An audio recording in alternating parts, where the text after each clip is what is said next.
Number 10, John Cena vs Triple H, WrestleMania 22. The main event of WrestleMania 22 saw John Cena defend his WWE title against Triple H. At this point in time, the older members of the WWE fanbase had firmly turned on Cena and they were sick of him as the face of the company, and as a result, the WrestleMania main event made for interesting viewing. The fans were firmly in favor of the heel Triple H to take the win, and this would start a trend for the next decade of Cena being booed in a strong number of his top matches. Even though Cena was booed in the aforementioned WrestleMania 22 match, the match was well put together, and Cena vs. The Game certainly warranted the main event spot on the show. Number 9, Chris Benoit vs. Randy Orton at SummerSlam 2004. SummerSlam 2004, emanating from Toronto, Canada, was a bizarre show in the sense that virtually every babyface in the WWE was booed.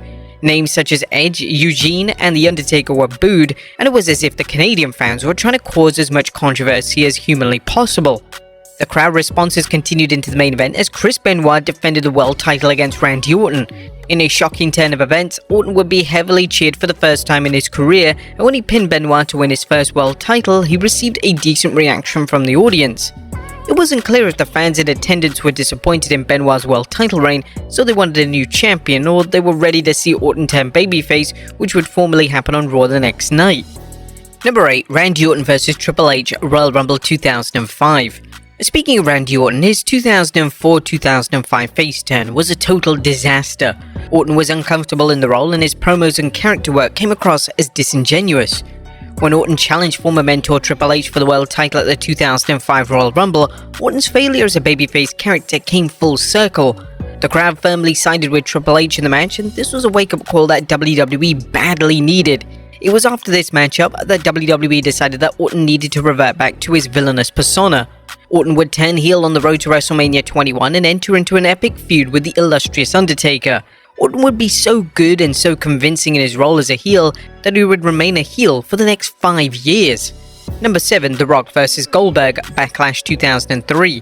WWE were elated when they finally managed to sign Goldberg in 2003. Goldberg was one of WCW's biggest stars and hoped that they would be a great addition for the WWE product, especially in the aftermath of Stone Cold Steve Austin's retirement. Goldberg would be given a major feud to begin his WWE career, and this was with a feud with The Rock that would culminate at the 2003 Backlash event.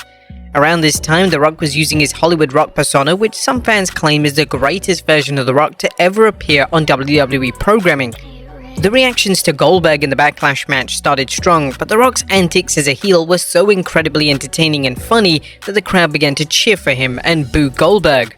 This would be a bad omen for Goldberg's initial WWE run, as they struggled with his presentation, and it was no surprise that his run lasted just 1 calendar year. Number 6, Becky Lynch vs Charlotte Flair, Last Woman Standing, Evolution 2018. Becky Lynch's heel turn in 2018 was supposed to cement her as a top heel in the women's division. Unfortunately for WWE, it did quite the opposite. The fans loved this new heel character that Lynch was portraying, and she had the Stone Cold effect, where on paper Lynch was a detestable character, but she was so engaging and entertaining that fans couldn't help but love her. When Lynch faced Charlotte Flair in the Last Women Standing match at the 2018 Evolution event, the crowd treated Lynch like she was the biggest star in the world, as they were into everything she was delivering.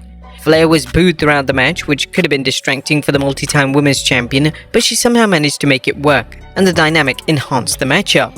Lynch eventually got the win to the sheer delight of the audience, and the match is widely regarded as one of the most acclaimed and beloved women's matches in WWE history. Number 5, Batista vs Alberto Del Rio, Elimination Chamber 2014. It all went wrong for Batista during his 2014 WWE return. They wanted Batista to return as a heroic babyface, but fans as well as Batista knew that he could deliver his finest work as a heel. In a move that is aged like milk, they persisted with the babyface act, and the crowd completely turned on Batista, especially because this came at a time where fans were firmly focused on Daniel Bryan. Batista, following the 2014 Rumble, would face Alberto Del Rio at the Elimination Chamber event, and Batista was met with utter hatred from the audience. Del Rio would be cheered throughout the match, which did create for somewhat a compelling watch, but the chemistry between the two seemed slightly off. Del Rio would address the crowd response during an interview with the Austin Chronicle, and this is what he had to say. That night, I was the favorite for all of them. I was doing everything to get a boo from the crowd. I was destroying Batista that night, kicking and punching him, taking him to the limit, but the WWE Universe cheers who they like. Number 4, Edge vs Rey Mysterio, Royal Rumble 2008. It's rare for Rey Mysterio to be booed in WWE, but this has happened, and most of the incidents have occurred at the Royal Rumble pay-per-view. Back in 2008, Edge was set to challenge Rey Mysterio for the world title at the Rumble in Madison Square Garden. The MSG crowd is considered to be one of the wildest crowds there is, and for whatever reason, the crowd decided to boo Mysterio and cheer for Edge. Despite the shifts in the crowd response, the two worked magic, as they always did, and had a great match that warranted a place on such a huge WWE card. Number 3, Hulk Hogan vs. The Undertaker, Survivor Series 1991. Survivor Series 91 featured Hulk Hogan taking on The Undertaker for the WWE title. Nobody could have ever predicted that this was a match in which the crowd would turn on Hogan and cheer for the supernatural character known as the Dead Man.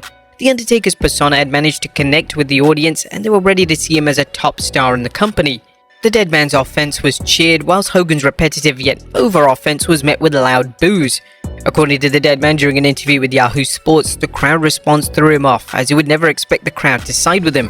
You're nervous, and when you did the walkout that night, it threw me off because it was like 60-40, the crowd was behind me. The fans turned me and I was babyface. Here I am trying to be this killer, this scary dude, and you come out and the crowd is leaning towards you. You have to put that out of your mind so you can do business and be what you're supposed to be, but it was amazing.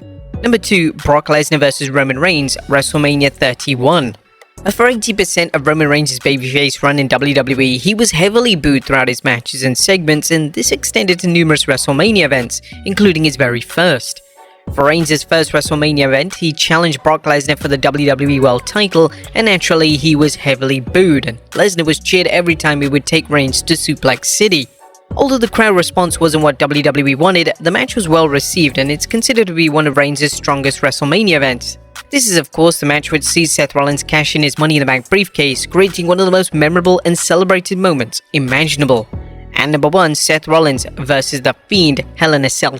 The Fiend character was red hot in 2019, and WWE made the controversial decision to book The Fiend to challenge Universal Champion Seth Rollins inside a Hell in a Cell.